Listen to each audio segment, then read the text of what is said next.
Dave Hooker Show. A presentation of Off the Hook Sports. Objective insight, expertise, top guests. Available on YouTube, Apple, Spotify, and the Off the Hook Sports app. Download now for free. Also available on offthehooksports.com. I compute and obey. Now to Dave Hooker. Ready. Got some parameters with baseball season, softball season, football season, basketball season. You really have no parameters when it comes to recruiting, and that's what we're going to discuss today as Tennessee, with the shakeup in their upcoming recruiting class, losing one commitment, but maybe trending really well for another couple of guys that might even be an upgrade. So a lot going on. Caleb Jarreau will join us. Jarreau does a fantastic job of covering recruiting on offthehooksports.com. So we've got a lot to get to on the program today. And as you might imagine, continued conference realignment talk. So we will get to that. And we got some cats that are on the docket for the Hall of Fame. The College Football Hall of Fame, which has always been a little bit odd to me in how they ultimately determine who makes the College Football Hall of Fame. I wish it was a little bit more simple, like the Basketball Hall of Fame that they have there in Springdale. Where Massachusetts, right? Is it Massachusetts, or where am I, Caleb? Where's the Basketball Hall of Fame that I just went to a few months ago? Nevertheless, they should just have one. So I would prefer it be that as opposed to NFL and College Hall of Fame. I say that for all sports. But anyway, how are you, Caleb Calhoun? Pretty good. Looking it up, NBA's in Springdale, Massachusetts. College basketball is actually in Kansas City, Missouri, believe it or not. So there is a separate one that the Basketball Hall of Fame just essentially trumps, right? Correct. Okay. So a couple of Vols that are longtime fan favorites are in the running, and they're on the Hall of Fame ballot. Why it's neat and it's fun to talk about, and I hope they all make it. I'm just going to tell you, these are not the first couple of guys that would be off the tip of the tongue or the top of the head for me. That means it's what, the H? What was he thinking? Release the hounds. The Dave Hooker Show. Keep cool. A presentation of offthehooksports.com. Okay, so Willie Gault and Larry Severs are on the ballot for the Hall of Fame. Now, for one, the Hall of Fame in college is way, way, way behind. Willie Gault played in the 80s for Tennessee. Severs was in the late 70s, early 80s. Correct me if I'm wrong, Caleb. I don't know why the College Football Hall of Fame isn't more reactive in some of its players making the Hall of Fame. And then Josh Heupel getting consideration, as we went over in our 3:30 a.m. production meeting. What do you make of those three? How do they immediately strike you? Well, Willie Gault and Larry Severs, I have actually, the reason they're still on is they've been on the ballot quite a few times before, and they just can't get in, it seems like. Right. I got a lot. Between the two, I say this. Larry Severs has a case. He was a two-time All-American. I think anytime you're a multi-time All-American, you have a case to be in the College Football Hall of Fame. That's almost like, you get that, that's a standard. Willie Gault, I know, was an All-American in 1982, but I have to be honest. I think Willie Gault is more famous as an overall elite athlete, not necessarily what he did specifically within the confines of the college football field. And so I'm not so sure the case for him is as strong to be in the College Football Hall of Fame, even though he was an incredible athlete. If you want to put him in some college athletics Hall of Fame, just like best athletes ever to play college, Willie Gault, I mean, you could put him in there with Deion Sanders and have them be next to each other. But in terms of specifically a college football player, he had 1 year, which was his senior year, in which he was All-American level with his production. And it wasn't like that 1 year was a record-breaking year like what Reggie White had in 1983. And so of the two, I think I understand Larry Severs. Josh Heupel is obviously his playing days at Oklahoma. Many people felt he should have won the Heisman in 2000. But, if you look at Josh Heupel's stats, they weren't that good that year he won the national title at Oklahoma. Yeah, but I also have to take that into the context of the times. So if his stats were good enough to make be a Heisman Trophy runner-up, then they were pretty good, right? So I don't hold stats against them, just like I wouldn't hold stats of a 1960s quarterback throwing the ball around. Apparently, whatever he was doing at the time works. I don't have a problem with Josh Heupel being on the Hall of Fame ballot. I wouldn't have a problem with him getting in. I look at Severs and Harper, and I don't want this to sound wrong because you can let a bunch of people in, okay? That's all well and good. And I've thought before maybe you should have different levels. But to put those names next to the guys that have got in recently, Al Wilson, a 2021 inductee, Eric Berry, an upcoming inductee, that to me, or Eric is it, and he went in last year, excuse me. Those to me are two different levels of players. No offense against Severs and Harper, and maybe it's because I covered a couple. Severs and Galt, you mean? You mean Severs and Galt? Oh yes, what did I say? Sorry. Oh, you Harper. said Severs and Harper.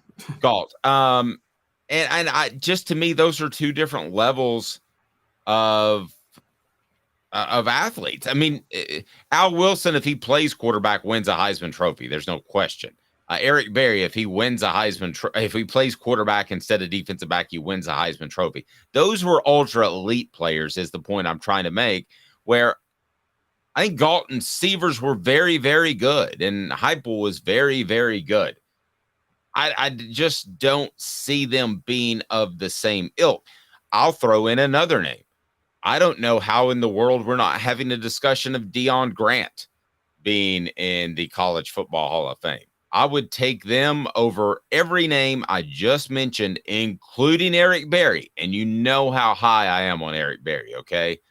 But I would even take Deion Grant over every single name we have mentioned other than Al Wilson on that group. I don't think Tennessee wins a national championship in 1998 without a Deion Grant that was able to be that safety net. I want to hear more from the message board as far as players you think should definitely be in. But to me, Deion Grant, as far as a college football player, now that's the parameters, right? We're not talking about the Basketball Hall of Fame that is all levels. To me, as far as a college football player, Deion Grant is right up there with changing the course of college football, just like Peyton Manning did. And Peyton Manning changed it because he went to Tennessee, and that led to great success at Tennessee because of the repercussions you had from what he was able to do. But I'm going to go ahead and tell you that if Deion Grant doesn't come to Tennessee and perhaps goes to Florida, as had been discussed based off a recent conversation I had with Deion, or stays in Georgia, that's changing what happened in the late 90s and perhaps beyond of SEC football. That's changing the course of what happened. I'm sure Peyton Manning would have done the same thing, but in Deion Grant, Cozy Coleman, and Jamal Lewis coming from Georgia to Tennessee, it changed the course of SEC football. There's no question. Dave, I'm going to say I think you're a victim of being so close to the program that you're relying a lot more on eye test, which I understand. And recency bias too, which is very fair. I didn't see, and I'm glad you went there because I didn't see Larry Severs play firsthand. Right. So I get what your point is with eye test, but okay, when you talk about like with the Hall of Fame, I don't think it goes with eye test. It goes with accomplishments to a certain degree. And okay, yes, Deion Grant did have 9 interceptions in a year. I think Chris White had 9 interceptions in 1985 too. I don't think anybody thinks Chris White should be in the College Football Hall of Fame. Agreed. And I think it's so Peyton Manning's in because Peyton Manning's in because of his 1997 season where he shattered offensive records and shattered every SEC offensive record at the time known to man. And that's what put him in the College Football Hall of Fame. Al Wilson's in the College Football Hall of Fame because of his leadership, not necessarily his stats as the leader of that 98 Tennessee team that won a national title. Mm-hmm. So I think we have to take accomplishments relative to the time. Larry Sears, now keep in mind, for those who don't know, in the late 1970s or mid 1970s, Tennessee was running the veer, meaning they weren't really throwing it all that much down the field. And Larry Sears in 1975 had 840 receiving yards, and then in 1976 had 737. That's unheard of for 1974 and 1975. The Crossville Comet, I'm with you. I'm not knocking him. I think he deserves to be in too. Okay, I'm not saying an either or thing. Okay, I don't know why you just don't relax the standards a little bit, because the Galts of the world deserve to be in. The Seavers deserve to be in. I don't know why they're not in already. And if they were in 5 to 10 years after they played, then you would be able to celebrate them with people that remembered them. A lot of our audience right now doesn't remember who Larry Seavers is. If I hadn't spent 25 years in this business, I might not either, because he's a little bit older than me. So bring them in. This is not, if you go to the if you go to the Basketball Hall of Fame, it is a huge, huge building that if they bring in a bunch more guys, they're going to have to build a wing. I'm not kidding. I mean, it's packed tight. But with the College Football Hall of Fame, goodness gracious, I mean, where is it even located? They just put up a bust. It's no big deal. They've got like 15,000 people in it. Just put more dudes in it. But what you're saying statistically is absolutely right. If you want to go Galt, if you want to go Larry Seavers, but changing the course of football in the SEC, that's what Deion Grant, Jamal Lewis, and Cozy Coleman did. We'd be talking about Georgia having another title, or maybe Florida, instead of Tennessee having a national title. Yeah, but I would argue Larry Seavers and Willie Galt changed the course of the SEC, particularly Willie Galt. But wide receiver U started with Larry Seavers in 75 and 76. And then Majors came in, and the changing game for wide receiver U was actually, a lot of people don't know this, but Tennessee's 1982 upset of Alabama, where I believe it was Walt Harris was the offensive coordinator. Was that his name at the time? He and Majors, Harris, yep. They had sat down and realized that they were the ones to realize Alabama can't cover 3 receivers all game. So they went vertical in 1982, and no one saw that coming. And that's really what set it. That was with Willie Galt, and that set in motion Tennessee being wide receiver U. That also set in motion a school like Florida being willing to hire back Steve Spurrier in 1990. Because honestly, if it wasn't for Tennessee doing wide receiver U, the concept of a fun and gun would never have happened in the 90s, which totally changed the SEC in the future. But Tennessee started that under Majors, spreading the field.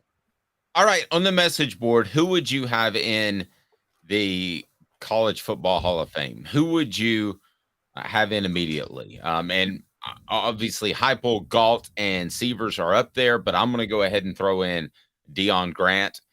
I don't think Tennessee wins a championship. I think if obviously Al Wilson is the most important factor on that team, I think he is a strong second tier type of player. I'll go ahead and put Fred White in there, but definitely Deion Grant. Other players from that team, it was such a team effort that I don't know that you have other players from that team.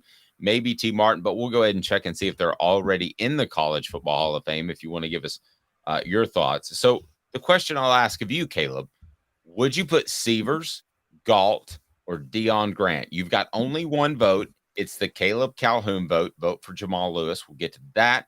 It's the Caleb Calhoun vote. It's the Calhoun caveat is what it is. He gets to pick one guy a year that goes in amongst the group I give him. So we'll ask Caleb that. Brought to you by Andy Mason, AndyMasonRealEstate.com. He'll save you thousands, if not tens of thousands of dollars. AndyMasonRealEstate.com, over 40 years of experience in his office. AndyMasonRealEstate.com is phenomenal. Travis says, Galt, if you only get one vote between, now I'm including the 4 too. So I'm including Heupel, I'm including Galt, Seavers, and Deion Grant. And somebody says that Caleb will pick Butch Jones. He's not going to pick Butch Jones. I'll pick Derek Dooley, guys, obviously. Yes, he loves him some Dooley. Go to AndyMasonRealEstate.com. So who are you picking among the group that we have? I think it's actually pretty easy for me. I have a rule. If you're a 2-time All-American, you're automatically in. Larry Severs is a two-time All-American. If you do that, being an All-American one year, a lot of people can do. He did it twice. He's in. And by the way, there are people that What was belong. Deion Grant? Was he was a one-time All-American? Just one time, 99. Okay, yeah. who had the bigger impact on Tennessee's football program, Larry Severs or Deion Grant? Okay, if you speak just from the vacuum of Tennessee football, Look at you on the sidetracking. field, Yeah, okay. on the field, probably Deion Grant. I mean, the dude again, he's the reason Tennessee wins a national title. Larry Severs was through a really bad period of Tennessee football history in the 70s. But, I mean, that's like saying, okay, T. Martin had a bigger impact on Tennessee, I would say, than Casey Clausen, but I think we both agree Casey was probably a better quarterback. Wow, that's a different conversation for another day, because I think they let Casey do everything once he was healthy.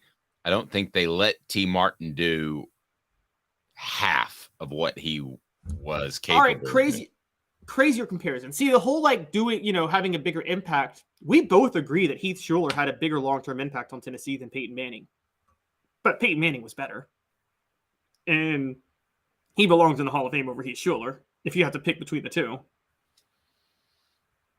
Hey now. Can't argue with that. All right, today's tough question. A couple of others, Sorry. Yeah. There's a few others who belong in the Hall of Fame, and it's ridiculous that these people aren't. I just wanted to name them real quick, but John Henderson should be in the College Football Hall of Fame. Outland Trophy winner, two-time All-American. That should be an automatic Hall of Fame. Completely stupid that he's not. Yes. Completely stupid.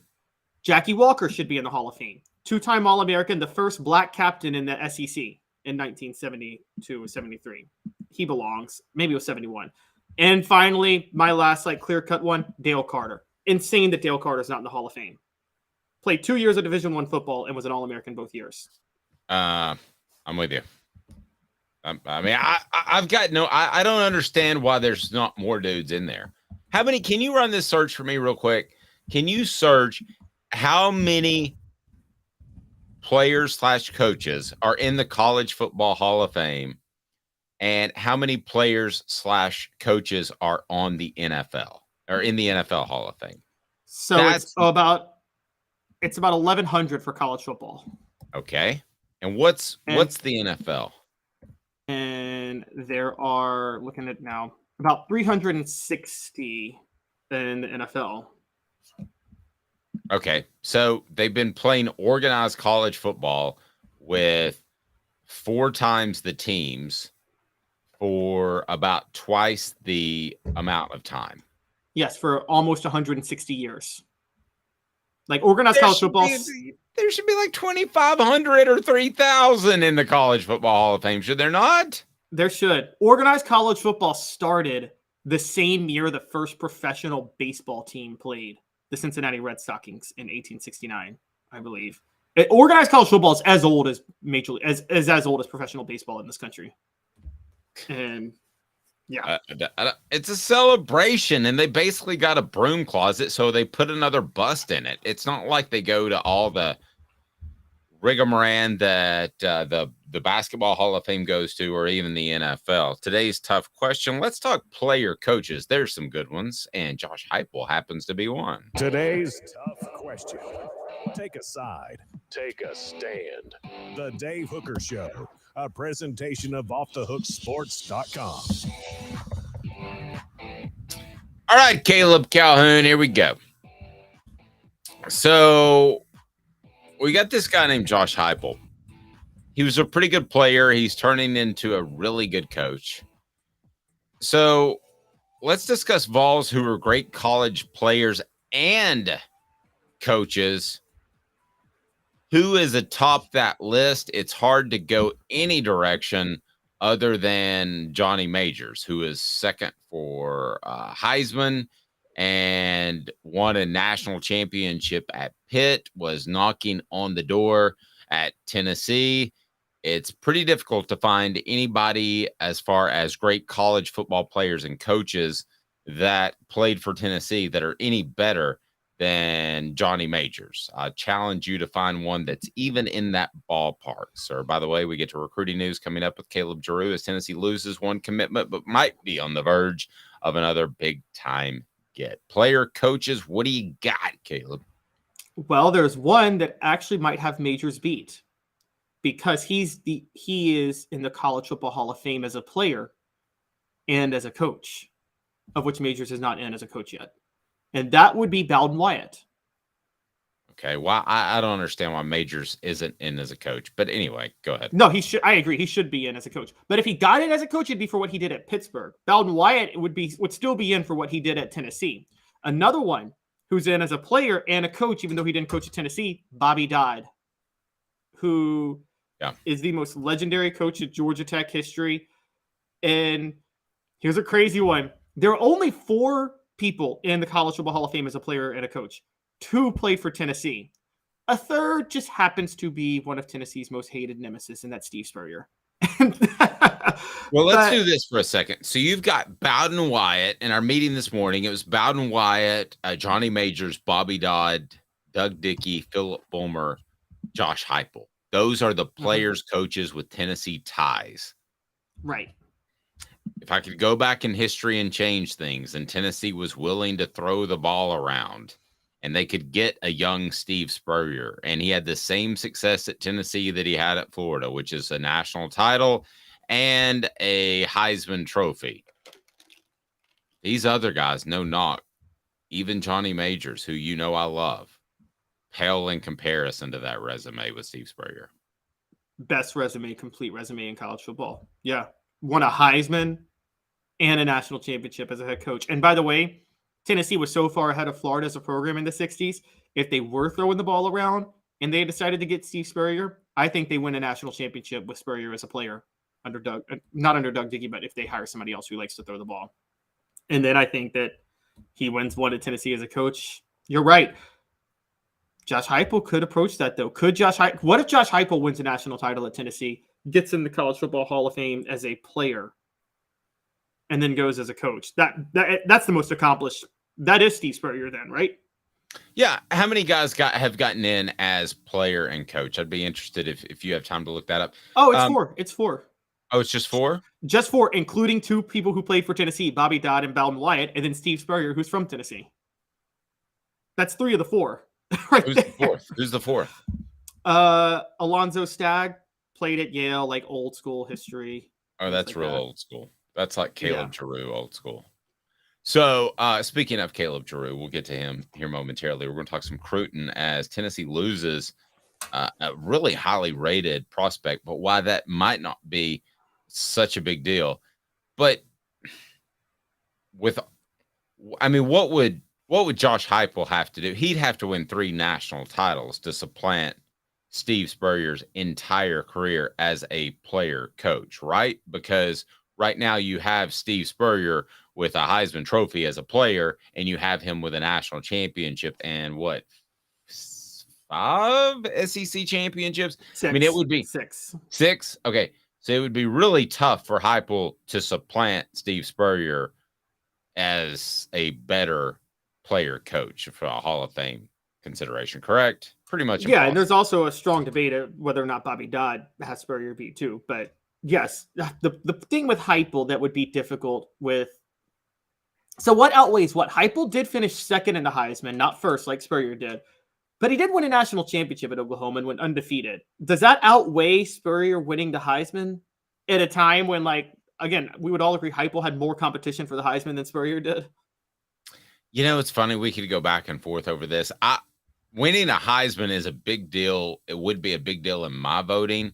Winning a national championship as a player, not a coach, is not as big of a deal because it's a team sport. But that's true. But if you're the reason for the national championship, I know we get kind of into the weeds of, was player X the primary reason they won? Like, I could look at a Tommy Frazier with Nebraska, and I could say I give him more credit as a quarterback than, shall we say, T. Martin as a quarterback of winning the national title. I don't think there's a lot of Tommy Fraziers walking around that could have done the same thing for that Nebraska team. I think there were more T. Martins walking around that could have done it. Is that blasphemy? No, that's not at all. I give Cam Newton more credit for his national title than every Alabama quarterback that's won a national title in the Saban era. Okay, let's get audio thoughts from the message board on what I just said. Well, let's play it actually so you can hear it. Why don't you shut the hell up? You suck. Probably. All right. So in 2 minutes, the latest on Tennessee football recruiting. Caleb Jarreau's crushing it. He is known as the greatest young recruiting journalist in probably the history of the internet. So 2 minutes, why this guy JT Harrell's not a monstrous loss and why Tennessee could be on the verge of getting not ghosted, but his name might have something to do with the ghost. Did you figure out where I'm going there, Caleb? Not what does a ghosted. ghost say on? Boo. Boo. Sun, sand, and salt water, the beach is a very relaxing place. Unless you wear contacts. Ow! Open your eyes to the best the beach has to offer with LASIK vision correction from Campbell Cunningham Laser Center. Ah. Hi, Mike Davis here with City Heating and Air, reminding you to always dare to compare. Our team provides quality local heating and air service, installation, and maintenance across East Tennessee. We use only the best equipment like American Standard heating and air conditioning for your residential, new construction, or commercial needs. Honesty, dependability, and customer satisfaction have been the cornerstones of our business since 1961. City Heat and Air. Dare to compare.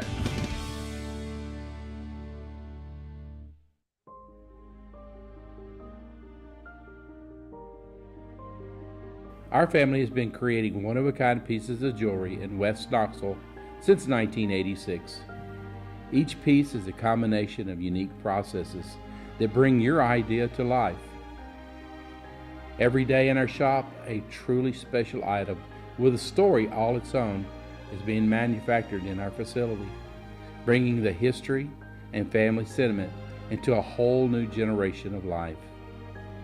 We're grateful that you chose us to be Knoxville's best jeweler, a title that we value and respect. Because to me, being a jeweler and owning a jewelry store are not the same thing. I'm Rick Terry. I'm a jeweler, and we want to be your jeweler. Kingston Pike and Campbell Station Road in the heart of Farragut, and downtown on Gay Street right next to the Tennessee Theater. When you want a hard cider that's easy to enjoy, one that's crafted to perfection, you need Tennessee Cider Company. Some say it's the signature cider of the South. Others say it's the cure to your craving. They all say you'll savor every sip. With a selection of ciders free to sample, all it takes is one taste. Visit tncidercompany.com for more information, as well as to shop our ciders and merchandise online. Thirsty yet? Doors open at 10 a.m. Who's this guy? Hello, wizard. The Dave Hooker Show, Who? a presentation of Off the Hook Sports, What? YouTube, Apple, Spotify, and the free Off the Hook Sports app. Back to Dave Hooker. Sorry. Goodness gracious, what's going on, Caleb Calhoun? When I sneeze multiple times. You allergic to good content? Yep. That's exactly What about my tease right before the break with the boo thing? Did you get that? You got it just as we went to break. How good was Yes, that? I got it. Such a dad joke. That's good stuff. All right, Caleb Jarreau, pardon me, joins us now with offthehooksports.com. He's also the sports editor of the Daily Beacon. His future is brighter than a white dwarf star. It's growing every day. Are you familiar with the white dwarf star, Caleb? I am not familiar with stars. Okay. No. So we need nicknames for you guys, like since you both have the first name Caleb, like Double C and CJ. I think CJ was actually the helicopter pilot on Magnum PI, but I could be wrong on that. Here we go. If you have a question about any recruits, go ahead and get on board now. Post them on the message board, and we'll ask Caleb Jarreau about them. But a lot has changed in the past 24 hours. Caleb, get us caught up to speed.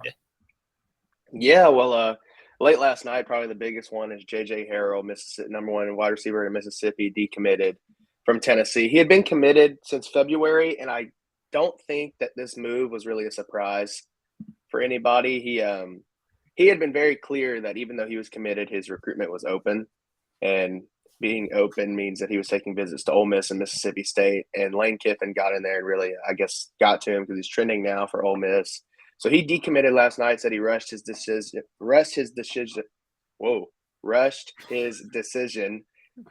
and that he was dealing with injury and he just had a bunch on his mind when he committed. So now he said he's 100% healthy and he's going to go into the recruiting process with a clear mind now.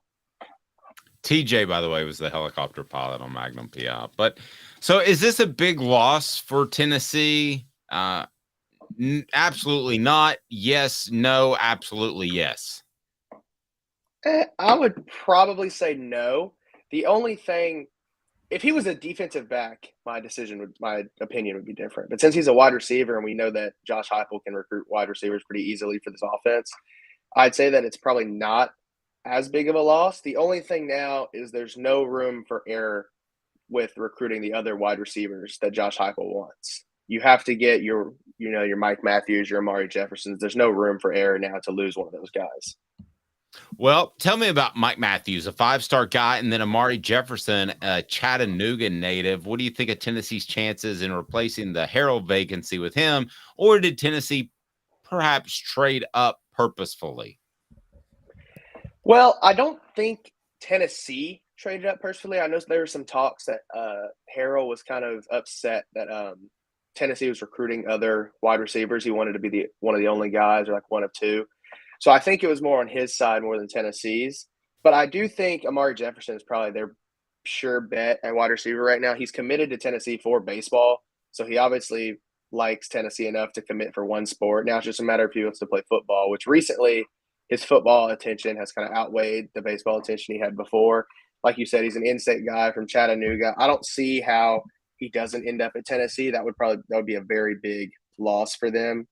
And then talking about Mike Matthews, he's a Georgia guy who's probably leaning Tennessee at this point. He's gotten a lot of attention from Clemson and USC as well. Georgia and Alabama are in the mix, but it seems like he's leaning more towards a Clemson or a Tennessee type school. And he'll be taking he's a two-way guy, but he'll be a wide receiver at Tennessee. And he was at the Alabama game in the fall, so he got really the full Neyland Stadium experience at its best, I would say. So I feel like they're in a good position for both of those guys. I'd say if I had to put money on it, I'd say Amari Jefferson over Mike Matthews. But Mike Matthews has quickly trended to be one of the top receivers on Tennessee's board. Let's get to Caleb Calhoun, the double C from the CJ, and his if he has any thoughts. But I think one of the things that you brought up briefly that I wanted to touch base on, if they lose Harrell and they pick up Jefferson and or Matthews, this is not a step in the wrong direction, especially with Matthews. And then Jefferson probably doesn't have quite the size that you would love at every receiver position, but neither does Squirrel White. So they can excel in that slot position. So that's, I think he's about 6'1", 180. Correct me if I'm wrong. So I think he would kind of fit into that position. But Caleb, Calhoun, I'm sorry. And I was going to write a column about this today. There is more shifting going on that we've seen in previous years with the early signing period. And I think that's because everybody's just figuring out what the H is going on, to be real honest with you. So just because you commit in May or June does not mean you're locked in. It's like the old days. You might commit in August, but you might change your mind in November or December. I think you're going to see more of that. Not to get sidetracked, but that's why you don't need to be ripping prospects on social media, Tennessee fans. Just going to go ahead and tell you that, because they could end up considering your school once again. Double C, take it where you need to. Yeah, and even if they don't consider your school this year, they could consider your school after they're at the other school because of the as a transfer. That's a great point. Okay, yes. You just made my column even better. Go ahead. And I'm, also, and this is fans of every college football fan base, you don't have a right to these prospects. They're making a tough decision all the time.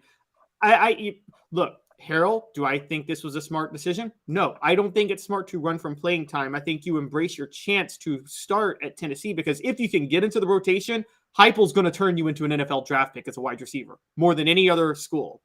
But so I understand breaking things down from that nature. But yes, I've never been the biggest fan of the way schools sometimes, or fan bases, go at some of these recruits. I will say that, Jarreau, we're talking about receivers. Dave wrote a column last week, and I we've talked about it last week too on the show about just how crucial this is of a recruiting month for Heupel. I think we all agree that it's crucial in terms of what he can get beyond just the skills the positions he excels at, quarterback, receiver. Like he needs to start loading up in the trenches, at defensive back. Regardless of what happens here at receiver, are there reasons to be concerned or excited that June could be a big month for him in the trenches and on defense in general? Well, I would say excited, like Dave joked about earlier with Boo Carter. He's committing on June 17th. So he'll be this month, and at Tennessee, he's going to be a defensive back, a secondary guy, defensive back or safety. And he's obviously been leaning Tennessee his whole recruitment. So I feel like for him, that'd be another big pickup. You strengthen your secondary. Now, as for defensive guys, obviously you just lost out on Sammy Brown yesterday as well. He ended up committing to Clemson. He was on campus for the 865 Live taking an official visit. Now, for him, I would – correct me if I'm wrong, his mullet is still undecided. Hey, that fit right in Knoxville. Yeah, probably Panama City Beach where I'm vacationing. But anyway, go ahead. Yeah, so I wouldn't call him a loss. Tennessee took a big swing there, but I'm surprised he went to Clemson. I'm not surprised he didn't come to Tennessee. I thought he was going to be Georgia. And then yesterday, we also had Cameron Fountain commit. He was a defensive lineman. Now, it was very strange. I would call that a bigger loss than J.J. Harrell decommitting, just because Cameron Fountain was leaning Tennessee. He was just on campus, and then he went and committed to USC. That's one that I wouldn't be surprised if Tennessee does keep recruiting him heavily, even though he's committed to USC. His original commitment timeline was going to be early August, so before his school year started, he wanted to be committed. And so he obviously committed earlier than his timeline. I wouldn't be surprised if Tennessee keeps active there. There might be a flip, or even like Calhoun said, like down the road in 1 or 2 years, if Cameron Fountain doesn't like LA and wants to come to Knoxville in the transfer portal, then those relationships will already be there. So I think June, I don't know how many, with the new cycle and the way it works, I don't know how many commitments we'll have in June, but I think the official visits that Heupel and them are rolling out the orange carpet now for these big defensive prospects will pay off in the long run. So, Double C, what did you think about the Fountain loss? As someone posted on board, someone turned the Fountain off. That one, I'm with Jarreau. That one shocked me. But again, edge is actually one spot on defense where it's like receiver, where I don't think Tennessee is hurting at edge long term. I think where they're hurting more is offensive line, specifically in the middle at defensive tackle, and then the rest of the defense. But actually, edge is, they got Joshua Joseph, James Pierce. They got guys for the future. So I think they're actually going to be okay at edge.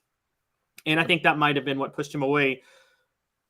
Is it a red flag, curiously, and I'll ask either of you guys this, is it a red flag that Tennessee has suffered multiple decommits at wide receiver with this 2024 class? Because don't forget, Mazio Bennett decommitted back in 2022 and went to South Carolina. Was Mazio Bennett or was the other South Carolina guy? No, you're right. But I think I have a theory on this. I have a theory on this after you, Jarreau. I really do.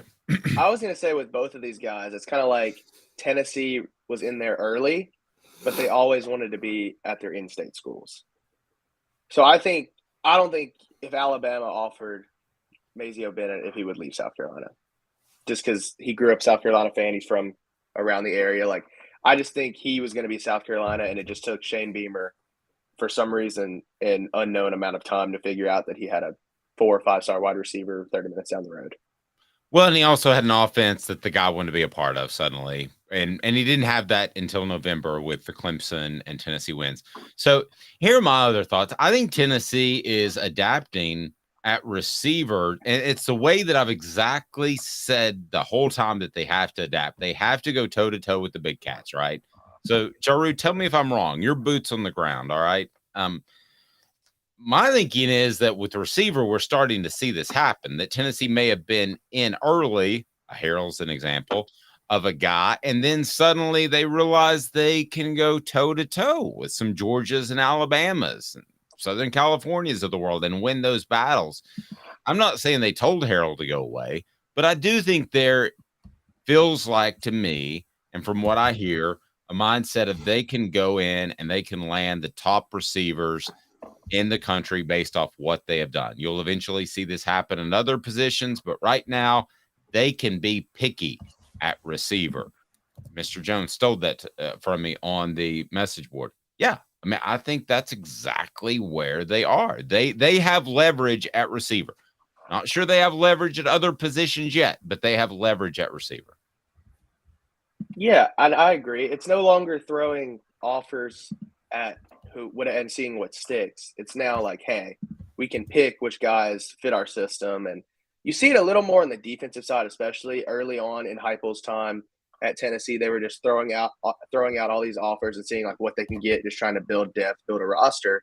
And now you see Tim Banks and the defensive staff taking more of a approach where like, hey, they really liked Cameron Fountain's build and that he was a downhill rusher and could be aggressive in their system. So they went after him versus just going after whatever edge was available in the market. So I agree. And I said it earlier with the J.J. Harrell decommitment. Wide receiver is probably the last position we should worry about for Josh Heupel's offense. Because like we've said in the past, like if for some reason they miss out on every wide receiver in this class, which obviously would not be good, but if they did, then they can just go in the transfer portal and get proven guys like they did with Dante Thornton and still have depth. Yep. Absolutely agree. How about some 4 downs? Double C and CJ. Can I make that a thing?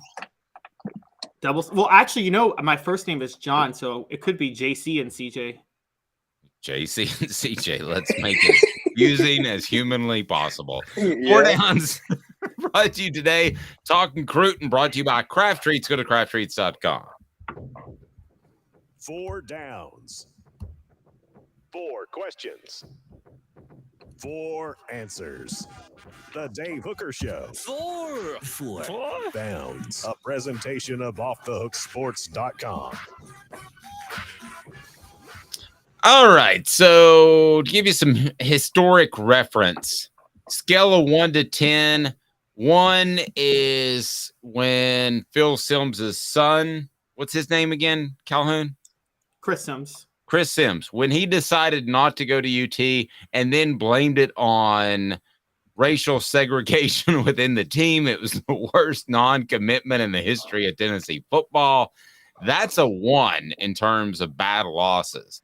A 10 in terms of great gets is Peyton Manning or Heath Shuler because of the way they can affect your recruiting moving forward. So scale of 1 to 10, losing Sammy Brown is Caleb Jarreau? Yeah, I'd say a 3 or 4, just because he was not favored to come to Tennessee.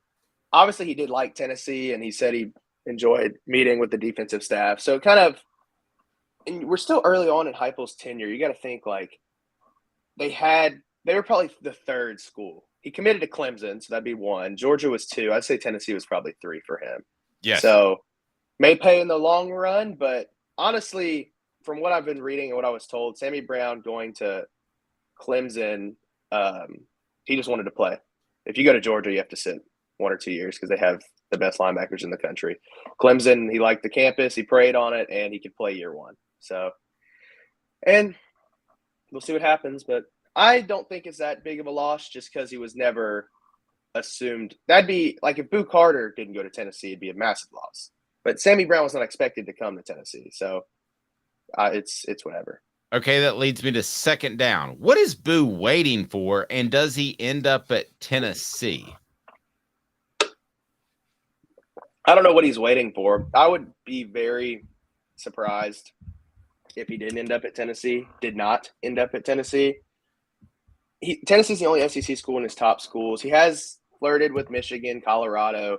Deion Sanders is his main recruiter at Colorado, which is always a little scary. I think he's just a guy who's going to enjoy the process and get a lot of attention and probably build his NIL persona or his profile, I guess, with his big commitment and stuff like that. But I would be very surprised if he didn't end up at Tennessee. And if he didn't end up at Tennessee, we've seen him transfer 3 high schools. He might come back to Tennessee as a sophomore. That's true. He could transfer back with Sammy Brown's mullet. Caleb, I think he's enjoying the recruiting process. I think he is. I think he likes the attention. I think he ends up at Tennessee. I think if he were to go to Colorado, he would end up back at Tennessee a year later and transfer back. So I think Boo is eventually a ball. But I mean, whenever you – I was going to say, whenever you get like a 5-star, 4-star like Boo is, like, why not enjoy the process if everybody in the country wants you? Yep. It's exactly what my son said. Go ahead. Bunch of free stuff. Yeah, take exactly. advantage of it. Stuff. Jarreau, where I push back is on first down. I actually think it's a little bit higher of a loss. And the reason is because he committed to Clemson. And I've said from the start that key for Tennessee football going forward, there's not space. There's not room for Tennessee and Clemson to exist as powerhouses in the same space.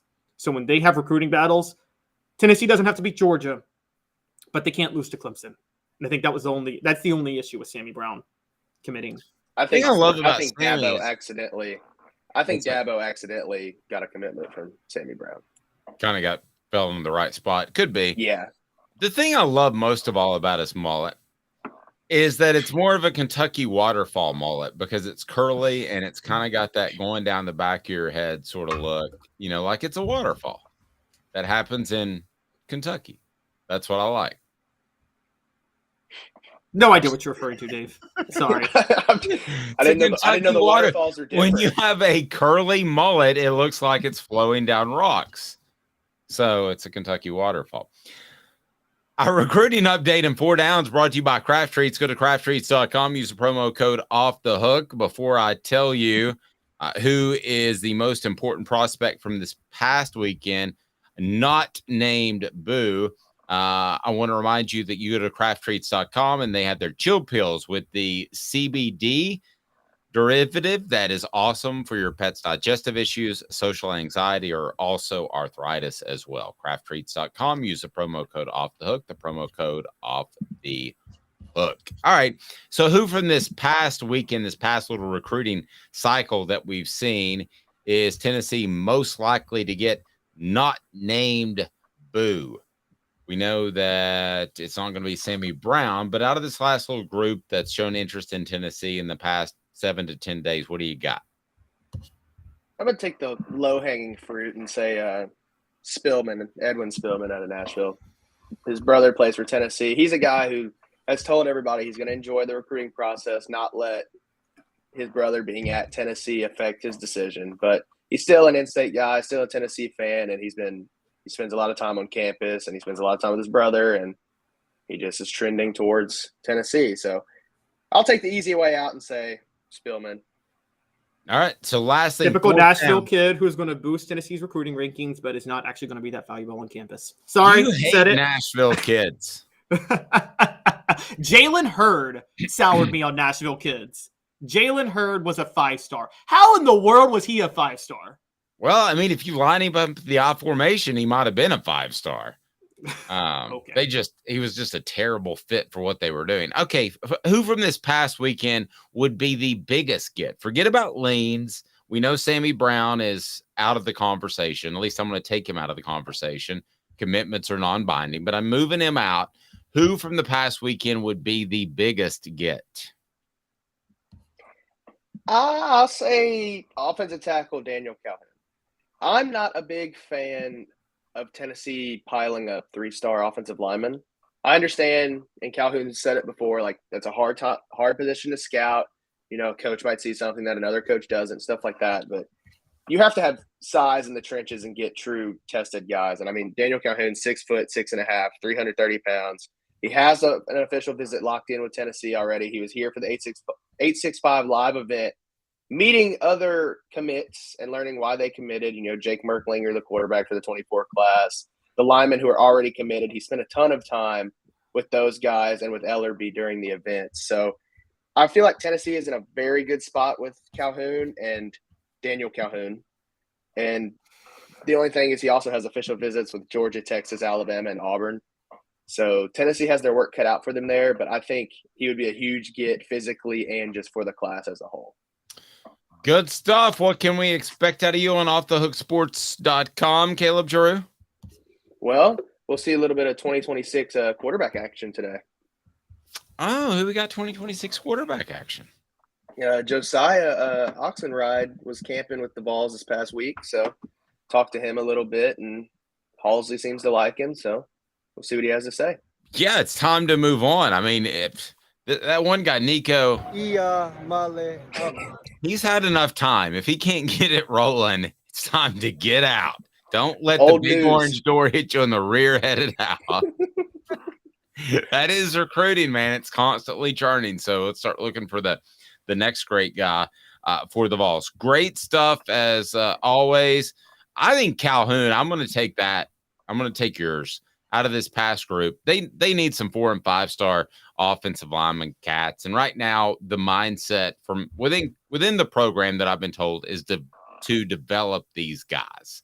Well, I mean, that's worked with Darnell Wright, got the right mindset. Cooper Mays grew into a fantastic all-SEC type of player, but that seems risky long-term. I think you want the guys that are coming out of high school benching 400 pounds. As you know, I just think that seems a little butchish to me. Butch Jones, no other reference. Caleb Jarreau, we look forward to it. Thank you as always, sir. All right, I'll see y'all later. Caleb Have a good one, Jarreau Jarreau. throwing hot heat. And Nick Saban is scared. That's what was discussed on the Paul Feinbaum show. So we'll discuss that, as apparently Nick Saban is just afraid and he needs help and he needs to be cuddled and held, and maybe a nice warm chicken noodle soup would benefit him because he's scared, according to one media outlet.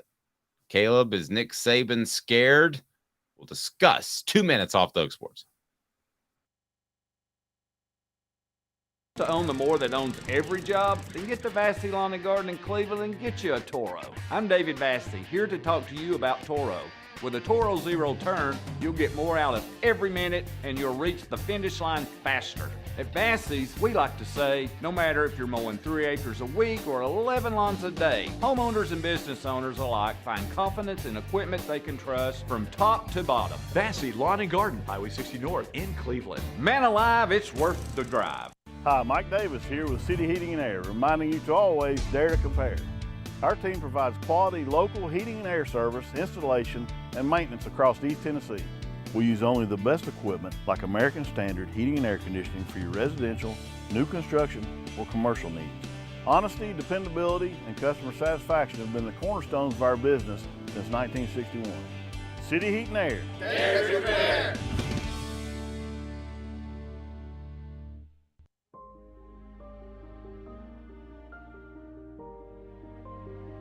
Our family has been creating one-of-a-kind pieces of jewelry in West Knoxville since 1986.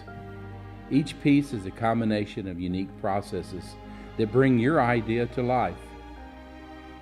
Every day in our shop, a truly special item with a story all its own is being manufactured in our facility, bringing the history and family sentiment into a whole new generation of life. We are grateful that you chose us to be Knoxville's best jeweler, a title that we value and respect.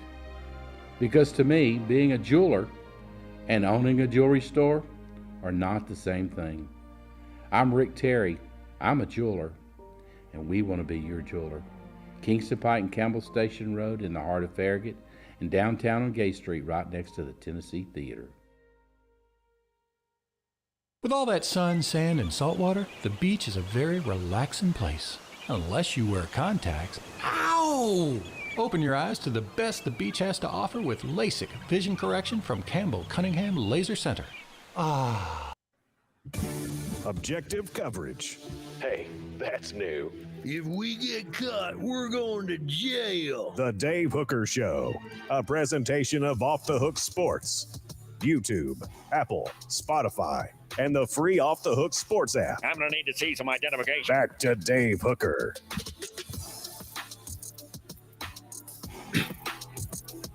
I think that probably more than most, I defend Nick Saban outside of those that cover Alabama football on a regular basis. And I do so because I think what he's done is not even generational. It's like multi-generational. It's once every 50, 75 years type of stuff. So I'm not one to jump on board and just say he's all out scared. I don't say that lightly. and I want to discuss what SEC Mike Bratton, said on the Paul Feinbaum show. This is back on Friday, and this goes back to some scheduling issues, and it leads us into today's tough question. Today's tough question brought to you by Campbell, Cunningham, Taylor, and Hahn. Look, no glasses, no contacts. I got LASIK. It is time for today's tough question. Today's tough question. Take a side. Take a stand. The Dave Hooker Show, a presentation of offthehooksports.com. Okay, so this is what Mike Bratton had to say on Paul Feinbaum, and he's active on the Twitter, and I assume he does a streaming show, because who doesn't? But he said, quote, "It looks to me like Nick Saban is afraid of competition. He's running for the hills because Kirby and Georgia are taking over the SEC, and I think it's a short-sighted approach. Paul, because last time I checked, Alabama plays Tennessee, LSU, and Auburn every year. I realize we're getting away from the division, so maybe he was hoping to escape those top-tier programs facing his decaying Alabama program. The thing that he's overlooking is we're getting away from the SEC West. We all know that's the toughest division all of college football. And if they've got to play LSU, Tennessee, and Auburn, guess what? They get to drop A&M. They get to drop Ole Miss. They get to drop Arkansas and insert Vanderbilt, Kentucky, and Missouri. At the end of the day, I think it all evens out. It's not just Nick Saban having to face these teams. It's the entire league. I think he needs to get with the program, and that to me is just another sign there's fear in Nick Saban's voice. Is there fear in Nick Saban's voice when he discusses the fact that he doesn't want to play LSU, Auburn, and Tennessee on a regular basis? Is that fear because of the direction of his program, which I think you and I would agree is not nearly as stellar as it was before Kirby Smart did what he did and is doing what he's doing in Georgia? So today's tough question brought to you by Campbell, Cunningham, Taylor, and Hahn. Nick Saban scared where he is at this point in his career. Is he simply scared? Caleb Calhoun. And you can branch off that, but yay or nay on the scared part first. Yay, but yes, I think he is a little scared, but I don't blame him. I have to be honest. Okay. The 3-6 model that was proposed was leaked on the proposed rivals. We all agree the two teams, there's Tennessee with its scheming, but from a recruiting standpoint, the two teams that are Nick Saban's biggest barriers now are going to be LSU and Georgia, right? Mm-hmm. Like, I'm not sure I don't think Tennessee's going to create a barrier ahead of Alabama ever. I just think that they could out-scheme Alabama and recruit close to their level. But Georgia and LSU are actually in their way recruiting-wise. Nick Saban is looking at Kirby Smart as competition. He's looking at the future. The leak was that Alabama would have to play Auburn, Tennessee, and LSU every year. Georgia would have to play Florida, Kentucky, and Auburn every year. By every metric, Georgia, which is already a better recruiting ground than Alabama, is going to have an easier SEC schedule than Alabama every single year with that slate. Agreed, but can I stop you on one thing? We're talking about long-term. We don't know that Brian Kelly will be at LSU. You and I both think so long-term. We don't know how the Hugh Freeze thing will work out at Auburn. I mean, the schedule's changed. I'm referencing an Alabama potential annual opponent and a Georgia annual opponent. I think all of these things changed. There were times where Tennessee would have liked to have kept Alabama on the schedule because they were dominating Alabama, right? They would not like Georgia on the schedule now, but there was times when they would because they were dominating Georgia. So I think things changed. And I think there's a natural ebb and flow, and I wouldn't make these decisions too hastily if I'm an athletic department or if I'm Nick Saban. I think you're right. I think Nick Saban has a tougher row to hoe with the three you mentioned and the three that Georgia mentioned. But Florida is going to be back. Kentucky is going to be. No, they're not. Well, I think at some point, whether or not, I mean, I just don't think they'll be average. It may be after Billy Napier's gone, but I'm thinking if Kirby Smart's going to be there for a decade. Okay, so at some point, Florida is going to be relevant again, right? you would think. Look, Florida's an overrated job. I'm going to say that now. It's an overrated job because you're competing with Florida State and Miami and now even UCF in recruiting. So even though there's a lot of talent in the Sunshine State, there's so much competition for that talent. So I don't think getting back to I'm going to answer the question because I asked you to. So to be fair, I do not think that Nick Saban is scared. I think that he is planning forward, and I think he's planning forward for the day that he's not going to be around. Okay, so that may be 3, 4, 5 years. And whoever replaces him is probably not going to be as good of a coach. So then they have to play Auburn, LSU, and Tennessee every year.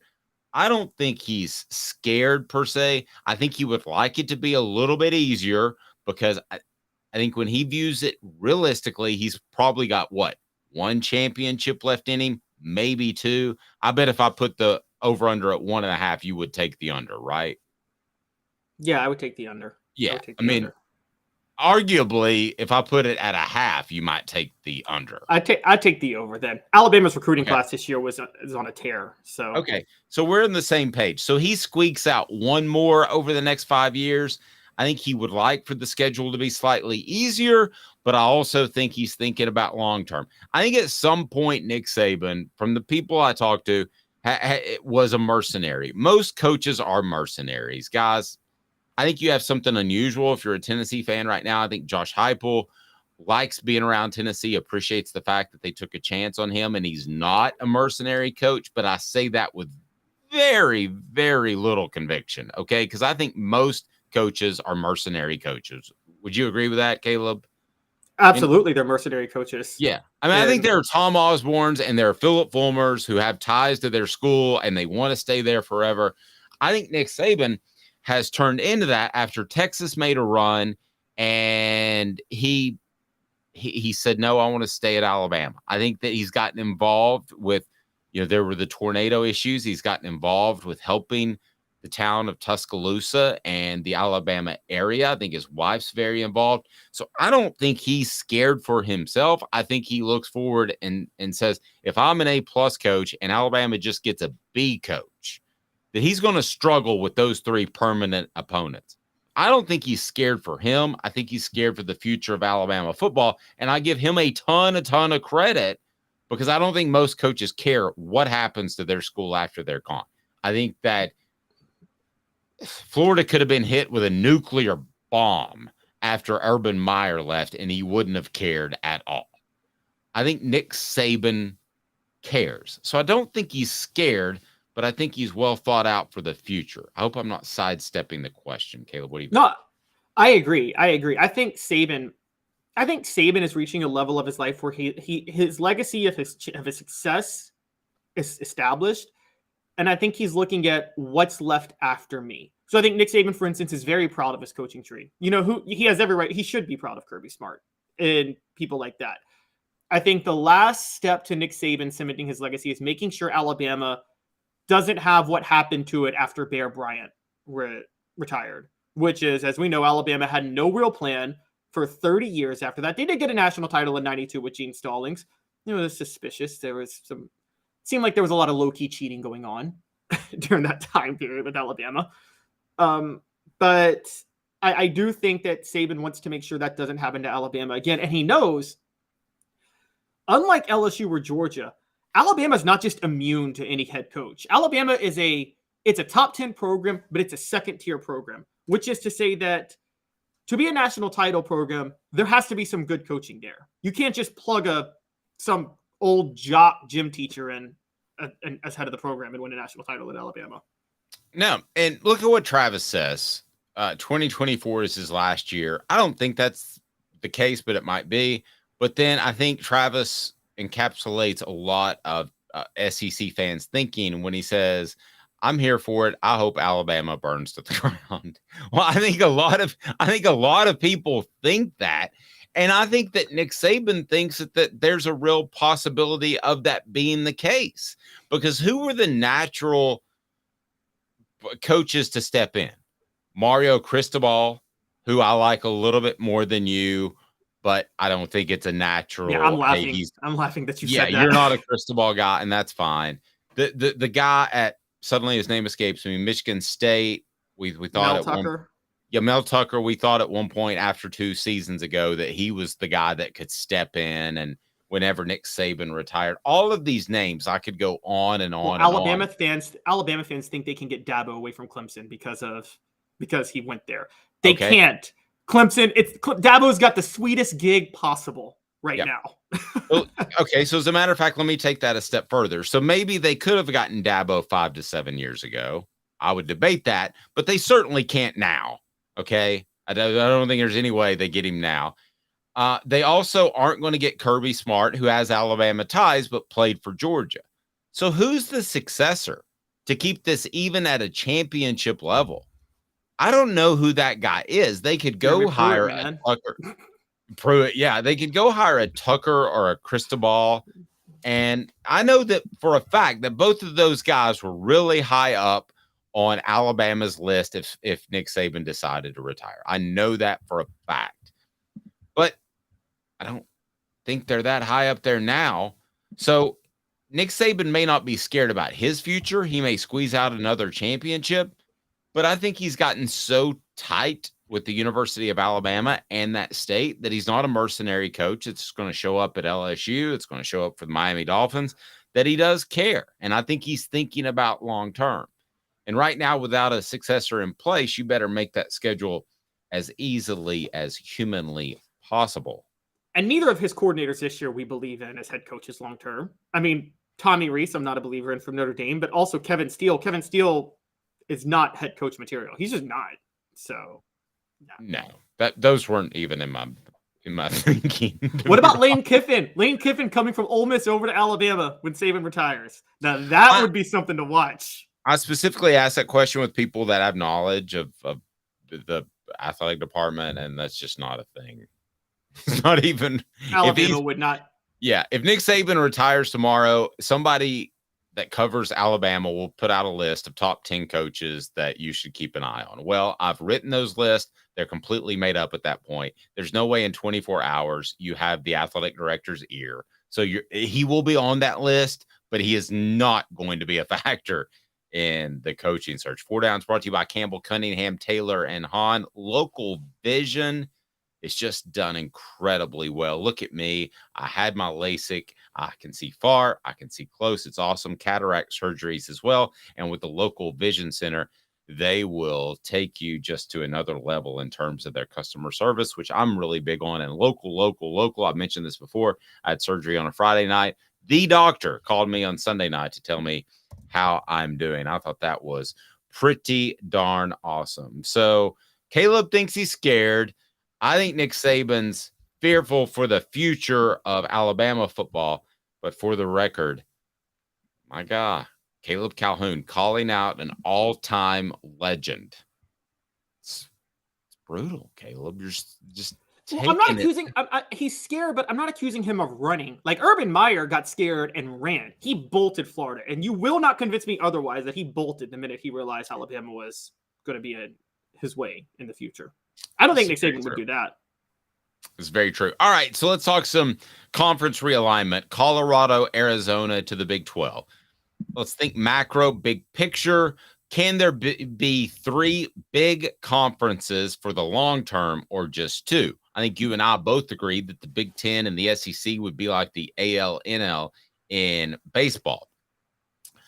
Nowadays, you've got the Big 12 that's not going away. And if they pick up Colorado and Arizona, it's significant gets in terms of they're somewhat regional, but they're also good TV markets. So can there be 3 big conferences for the long term or just 2? How does that shake out? What's better for the SEC? What's better for the SEC members? Your thoughts? Because the Big 12, credit them. They are putting up a fight. They are. I think there's room for 3 now because I think both the SEC and the Big 10 have gotten caught making some missteps the past year or two. And I think we're seeing that now. We're seeing that Greg Sankey had I've questioned Greg Sankey's leadership to a certain degree. And I'm definitely questioning what Kevin Warren did with the Big Ten, signing contracts and not realizing there were stipulations that would violate the contracts he signed with the TV networks. And I think the Big 12, the Big 12 is their new commissioner. I forget, he was a former sports agent, right? And he is very forward thinking.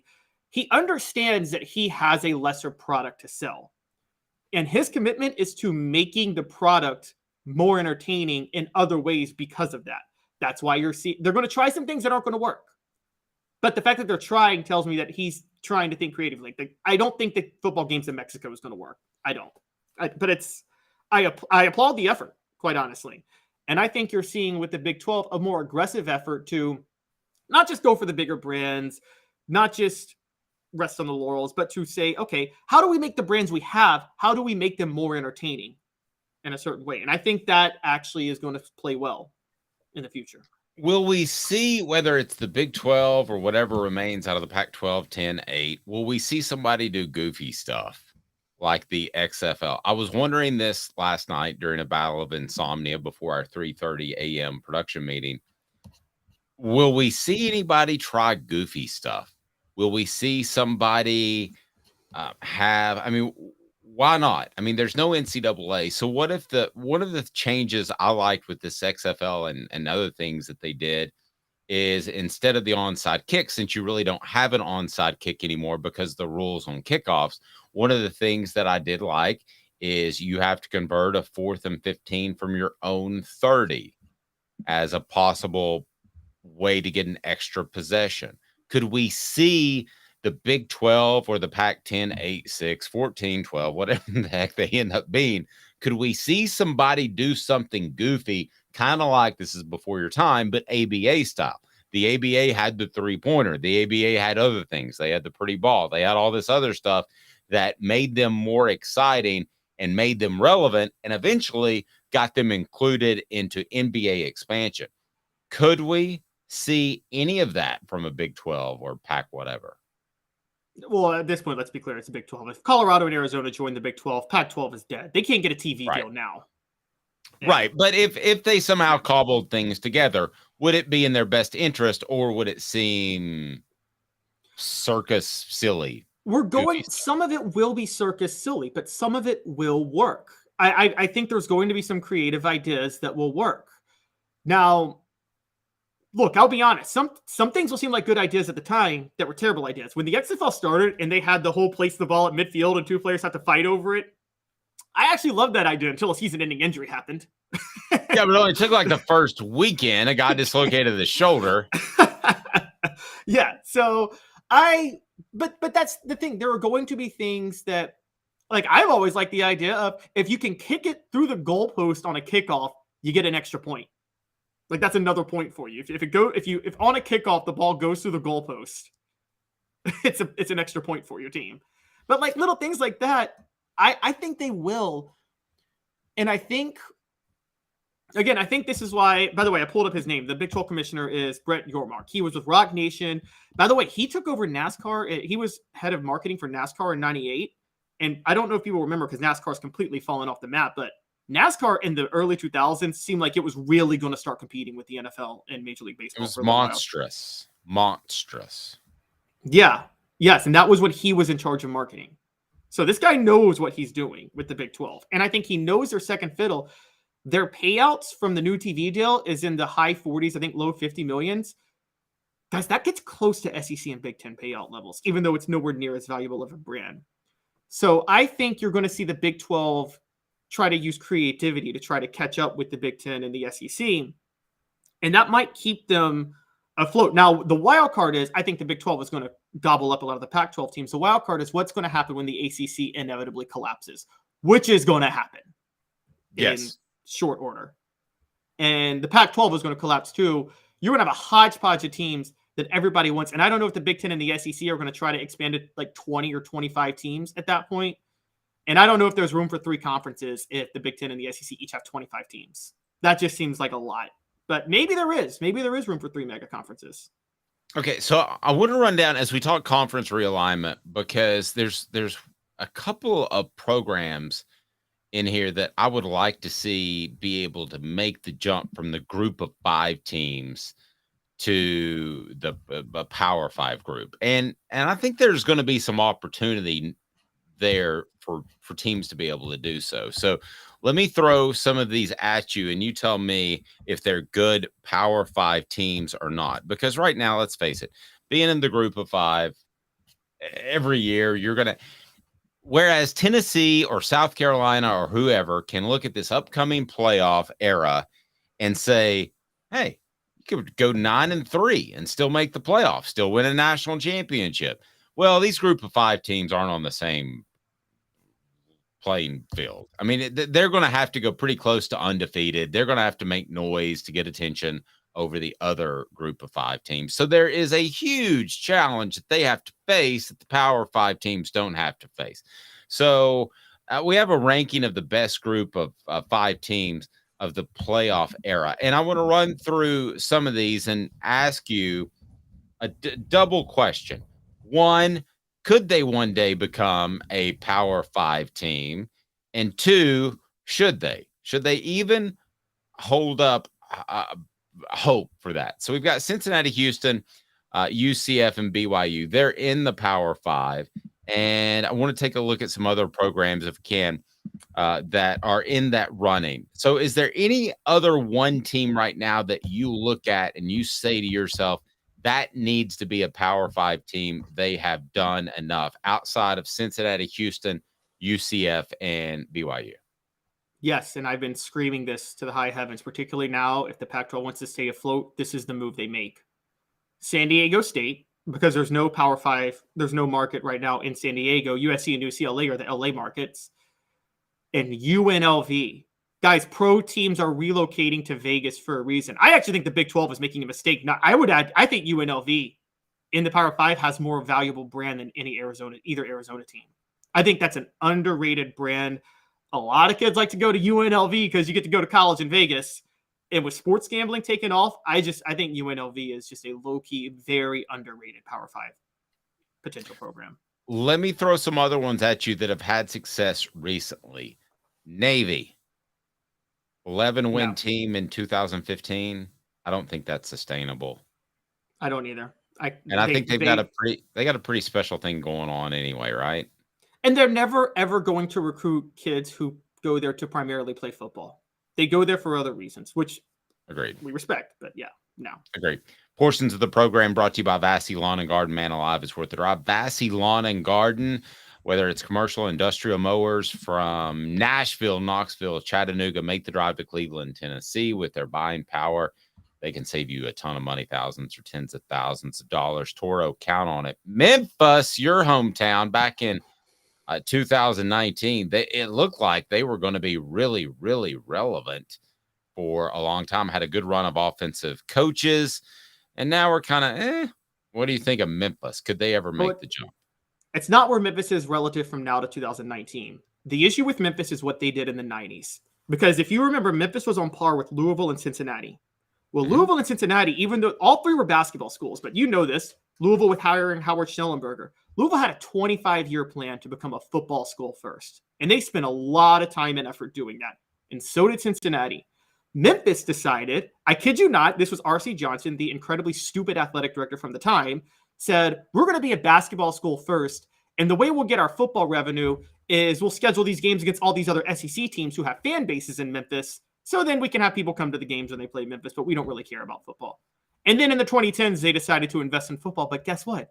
It's too late because you have these other programs, Houston, Louisville, Cincinnati, who have been investing in football for 25, 30 years now and are way ahead of the curve. So I think because of that, I don't think Memphis can make the jump now. I think they were way too late to the party. No, fair. Western Michigan, good season in 2016. You stop me when you think this should be a Power 5 team. And as far as other programs, Coastal Carolina? No. Just being good at the group of 5 level is not enough to be Power 5. You have to prove that you have resources that make you sustainable and bring in revenue at the Power 5 level. Coastal Carolina and Western Michigan aren't going to ever be that. Ever. That's never going to happen. So if we come to the point where it's just not going to happen, if you're a Power 5 team, you're not going to make the jump. We've seen the Cincinnati's, Houston's, UCFs, and BYU. They've made it. Are we at the point? I mean, the train is leaving the station as far as conference realignment, and it's leaving dad blame fast. And I don't know that you can get on board at this point in the game as of early June 2023. I think there are 5 schools that can. There are 6 schools, I think, that can maybe more, maybe 7, that could roughly get in there. I mentioned San Diego State and UNLV. I think Colorado State's an underrated brand. I mean, I know Colorado's there, but Colorado State's actually a really underrated brand for its level. Sure. And then east of the Mississippi, it's a TV market. So South Florida, UCF's already there. USF could be there because they're in Tampa. Temple, UConn, even though UConn has been vacillating, and then after that, I will say Memphis and Tulane, because the Memphis market and the New Orleans markets are valuable markets, and somebody might be interested in those. Not the SEC, because the SEC already has the Memphis and New Orleans markets, and they don't need a team there to have those markets. But you might see the Big 12 go for those. Fair enough. Can I double up on what the H? Because this just coming down the pike recently, and Rebecca pointed out, I'm a little confused and flustered and not happy. What the? What was he thinking? Release the hounds. The Dave Hooker Show. Keep cool. A presentation of OffTheHookSports.com.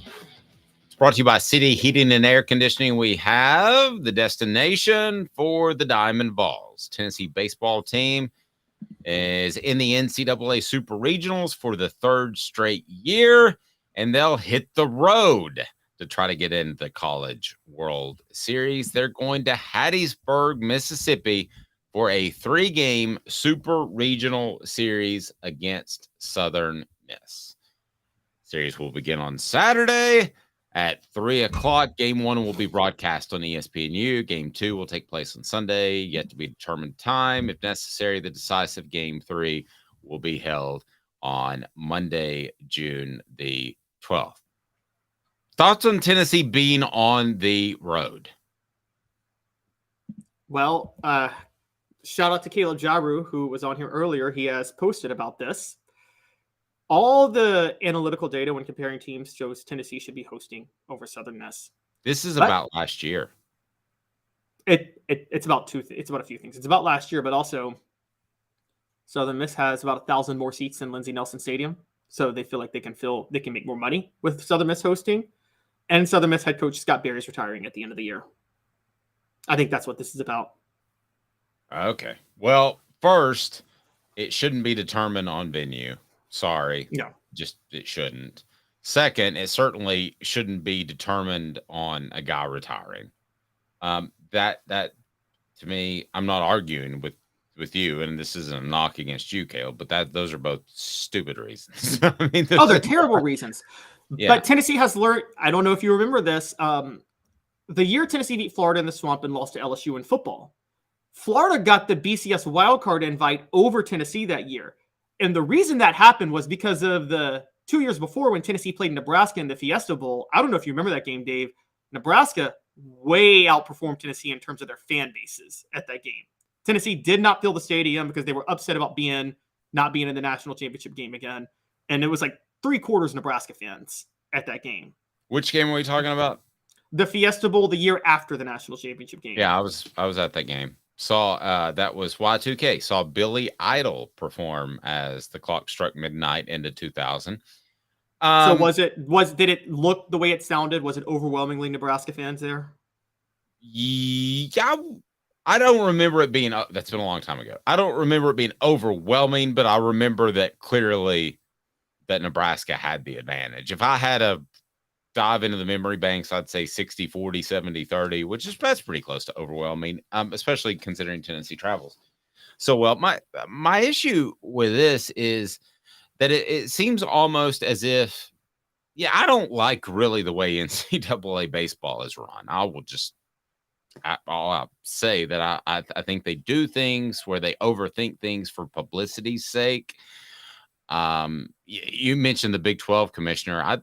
He's doing some different things. I got respect for what he does. I feel like that NCAA baseball should be on that point. It should be beyond having to schedule someplace for 1,000 more tickets.